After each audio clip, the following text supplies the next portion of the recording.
in-depth Templar PvE healer build for the Elder Scrolls Online. Been about a year since I updated y'all with the latest and greatest in healing. This is going to cover everything: skills, rotation, gear, passives, race, Munda Stone, and so forth. Even if you're not a Templar, you may want to tune in because there's so much to explain with healing. There's so many flexible and contextual things you swap in and out depending on your group. You're doing dungeons, you're doing trials, you're doing pugs, you're super coordinated, you're doing this, you're doing that. So it's not just a simple set and forget. So this video, I'm going to try to educate you in understanding why we do the things we do as a PvE healer in the Elder Scrolls Online. So you can take this out in the wild and swap things in and out, so you have the knowledge to make the decisions for yourself and be a competent Templar healer or whatever else. If you like this video, please make sure to smash that thumbs up button. Consider come watching me on twitch.tv/DeltiusGaming, where I play and interact with you, the community, live. Let's talk about it in depth. Buckle up. Timestamps are below if you want to skip ahead, because this is going to be a long one. Templar healer and healers in general. What do you need to know and why?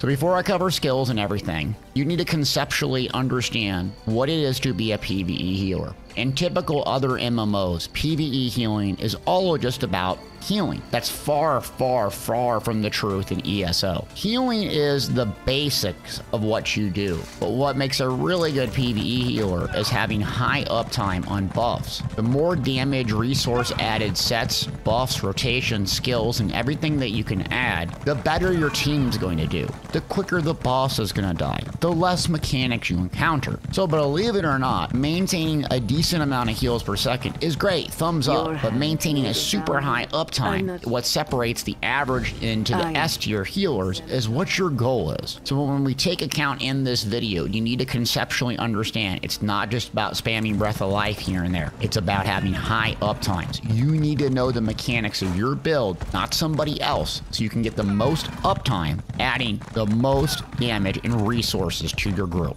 So let's start with the weapon choices and why. We have the restoration staff, no brainer. As you can see here, it's all essentially healing skills. Okay, tell me something I don't know. Number one is you get major mending off of ripping off a fully charged heavy attack with Essence Drain. Number two is your fully charged heavy attacks restore 30% more magic. And number three is you can combine that with an off balance if someone's using a resto, and then get more resources, bang, ripping off a fully charged heavy attack. So in essence, you can get major mending on demand, and you can get a lot more magic back on your resto.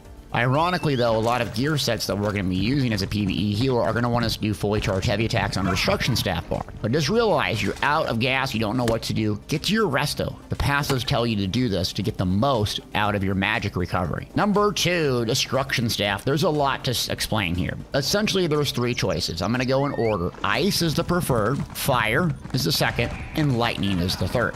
Why are these in this order? Primarily, they're in this order due to the status effects that each of the staffs do. Number one being ice, and the chilled and or brittle status effect. We go over here and we look at status effects. This is in the game menu. Frost, instant damage, applies minor maim for 4 seconds. While wielding a frost staff, applies minor brittle for 4 seconds, increasing the critical damage done to the target. Now, it's easier for the wardens to keep minor brittle and have higher uptime on this, but it's not impossible for a Templar.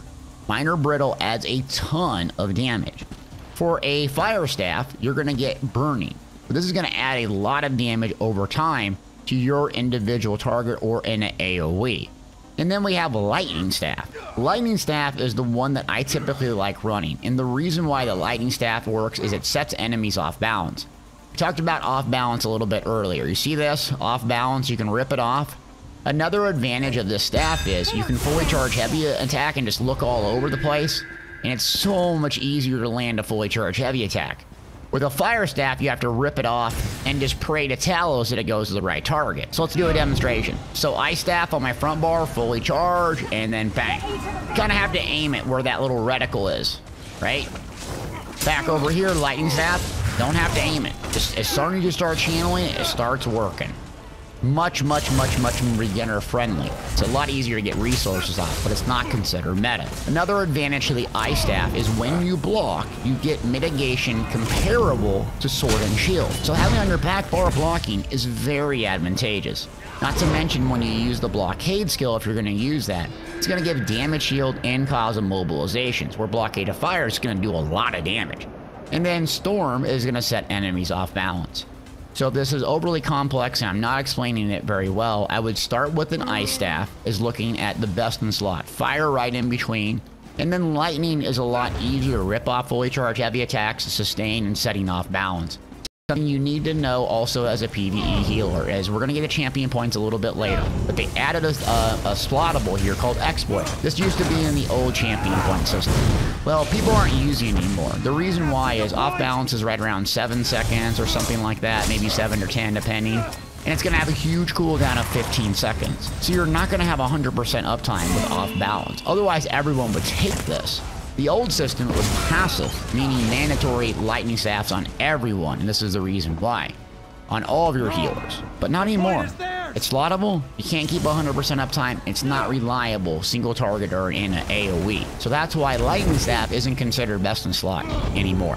So I hope that makes sense as to why. Okay, now we spent an hour going over the basics of the weapon, but it's really important so you understand. And basically the way I have my bar set up is almost identical on pretty much every healer, plus or minus Templar skills. So we'll work left to right, talk about them. Number 1, Radiating Regeneration. This is your heal over time, 10 seconds, 3 allies. You can spam this to kind of put some heals over time on a bunch of different allies that last 10 seconds, and consider this a very, very good heal over time that you can pre-buff. So you can cast it before combat goes. You should have a ritual before combat of getting this up. The reason why is when you engage in combat, you're going to want your heals over time to proc your spell power cure set, giving high uptime to that, and you might as well get the hots rolling early on. Illustrious Healing. So this right here is the old school healing springs. You put it down, 12-second duration, it's going to heal every second. You don't need to recast it like you used to have to do in the Elder Scrolls Online, so consider it kind of like a haunt, but it's not mobile at all. Ideally, I put this right at the tank, the edge of the tank, wherever they're standing, and try to get the rest.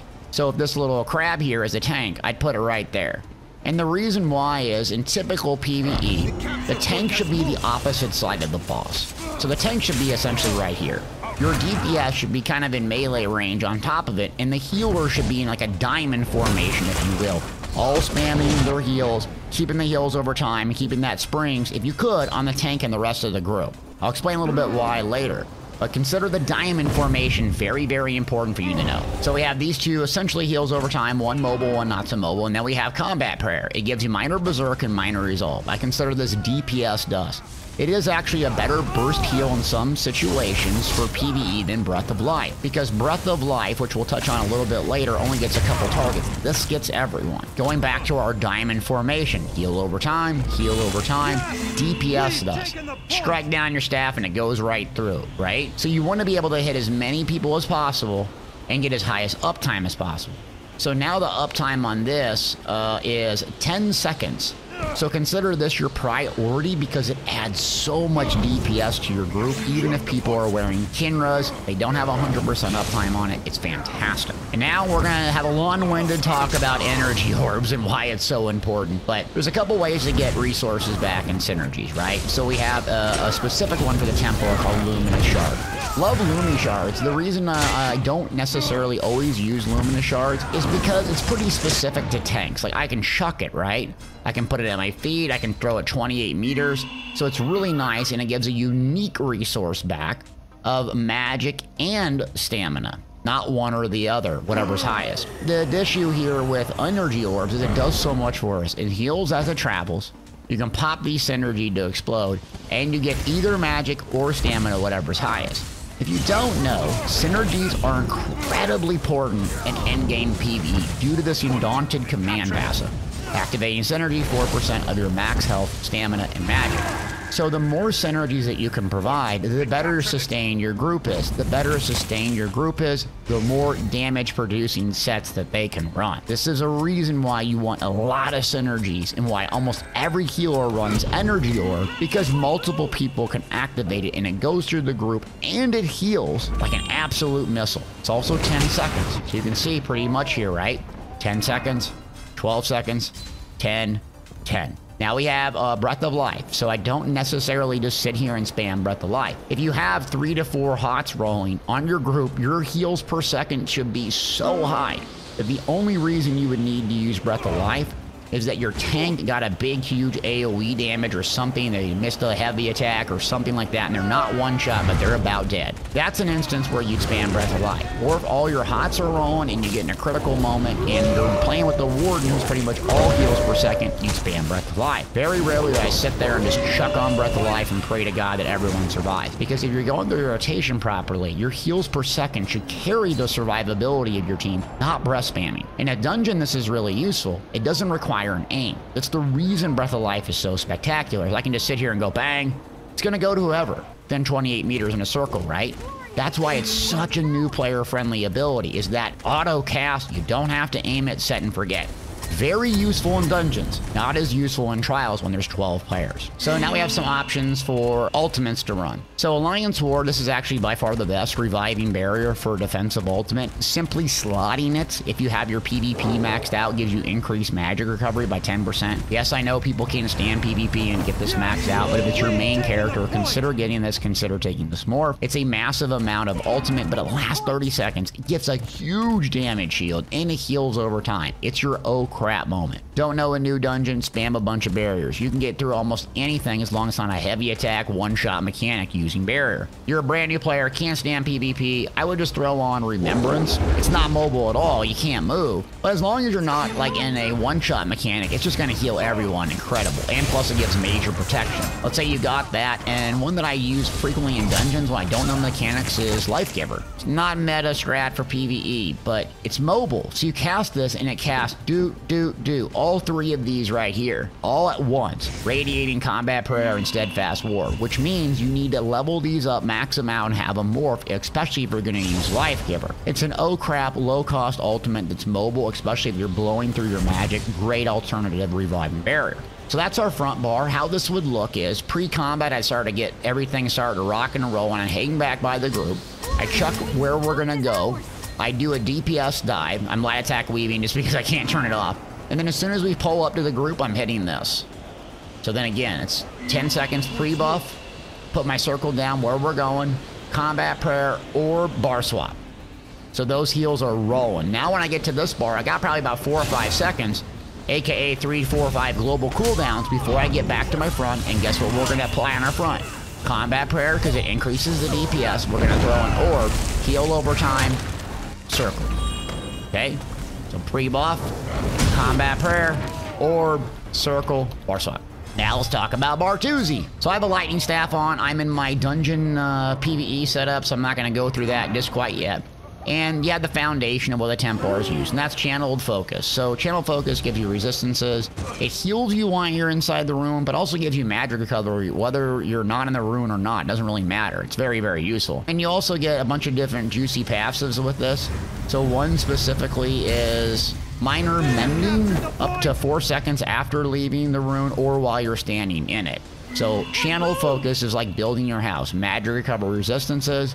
Extended Ritual is going to give another synergy. It's going to do really good heals over time, and you can cleanse harmful effects, and your allies can cleanse harmful effects. It lasts 24 seconds, and Channel Focus lasts 25. So I put it left to right, kind of easy for me to remember what lasts the longest. So kind of my pre-buff rituals as we go to this. Well, this doesn't require a target, and you can kind of build your house and then start your heals over time. You'll start building it back here. And those are the two that you go with. Now, the next ability up is something you really gotta understand for a Templar and PvE healing. That's what you bring to a group. What the Templar brings to the group is this right here, Illuminate. Casting a Dawn's Wrath ability grants minor sorcery to you and your group for 20 seconds, increasing your spell damage. So you need to build in a Dawn's Wrath ability. What's logical for me typically in doing trials is Purifying Light. 6 seconds, it soaks up damage like a balloon, which you're not really worried about. And it does do some healing at the ground of where it explodes. So it's nice because it's gonna heal the tank for a decent amount. But really you're not applying it to multiple critters. You're just applying it once every 20 seconds to kind of maintain this for the entire party. So as you can see, what we're going over, we're maintaining a lot of buffs for the entire party. Purifying Light's gonna ramp up everyone's spell damage, right, by using it every 20 seconds. We're doing Combat Prayer every 10 seconds for Minor Berserk. We're gonna get everyone's synergy and resources back every 10 seconds with this. And then these two heals over time increase the damage because of our gear sets. But we're not done yet. Let's go to the other two, and these are the flexible ones on my back bar that I flex in and out constantly. So we have a really good Trials and Arena ability here, Overflowing Altar. Sometimes your tank's gonna run this, so it might be a little bit redundant, but it's gonna give minor lifesteal. So lifesteal to enemies in the area, healing you and your allies when you're getting damage. It's absolutely incredible amount of healing, especially when you're taking high pressure AoE fights, like especially the latest trial. And guess what? It can do a synergy as well, so that will top off everyone's resources. The synergy does a big, huge burst heal. It does cost health, but that's pretty easy when you have so much heals per second, your health bar doesn't even notice a drop. Mainly, you're gonna put it in situations like a trial where you're doing a very long fight, and then you're gonna go do mechanics, come back, and then set it down. Mainly, you're using it for that minor lifesteal, the heals per second, and the synergy. So high mobility dungeon fights, what I swap in here is Luminous Shards.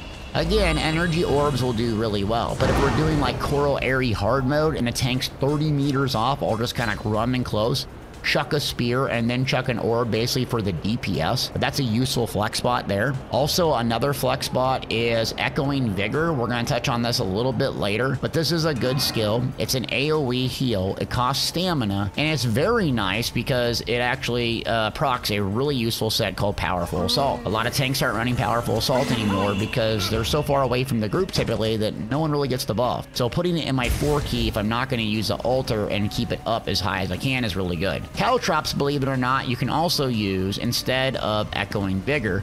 They're the same exact cost, but Caltrops does a lot of damage, and you get it morphed to Razor Caltrops, you're going to get Major Breach as well. So that's another flex option for this skill. So let's just consume that you're going to do trials in a lot of arenas and some dungeons with not mobility, so I'll keep that on. Now we have our back bar. I'm using a Master's Architect dungeon set, so it looks like a lightning. One of the skills I constantly slot here is Elemental Blockade. You can swap this in and out depending on the situation, but it just adds a lot of DPS. It procs different status effects that are useful for you, and it's something else to maintain your bar with a 14-second duration. Adds a little bit of damage and or status effects. Something else that to note with this is your back bar enchant. If you charge it, let's say I have a shock and I want to apply minor vulnerability for running dungeons and so forth. If I hit it and then I bar swap, you'll see it reapplies it in the top there. 1, 2, bang, 0. And it reapplies it. So you can use an infused, which I'll pull up my Roaring Opportunist one, Destruction Staff. So I have infused weapon and spell damage. So it's a way to get your enchant from your back bar, whether you want charge and shock for doing like dungeons, or you want big, huge weapon and spell damage for doing even more healing. You can actually keep that up by using that wall of elements and continuing to bar swap, along with getting the status effects it provides. All right, let's do blockade with the Flame Staff. So bottom middle of my screen, you can see the Berserker enchant. 1, and it's about to go out, and bang, reprocs. And 2, it's about to go out, and reprocs. So I'm keeping 100% uptime on my infused enchant right there, and it's going to give me big, huge healing. So again, in case this doesn't make sense, we do that in a bar swap, and just to prove it's not a hack or anything, see this Berserker? Spell damage will ramp up through the ceiling and it just keeps reapplying with those ticks, along with the status effects. That's why you do that. Okay, now some flex bots, depending on your group composition and what you're doing. And so, like, Elemental Drain, Minor Magic Steal, that's pretty easy to get, and you get Major Breach as well. Elemental Drain can be run by the tanks or you as a healer. It's pretty niche, and some people can run it depending on what tanks are running. Just know that's a thing. Crushing Shock is actually worth running a lot of times in dungeons, because there's so many interrupt mechanics. Coral Airy, Dread Cellar, so I'll swap out that for this. Pulsar is actually not bad as well, especially in smaller groups, because it can proc some interesting status effects, specifically Minor Mangle and decreasing max health. So for trash bowls, you can slot it there and just jump in the mix. But consider this a flex spot. You don't necessarily need to run a Destro Staff, but there's so many useful abilities in the Destruction Staff tree, it's worth running something. This is your flex spot on your back bar. Now, ultimates of choice. So Aggressive Warhorn, again, another PvP ultimate, but what this does is gives major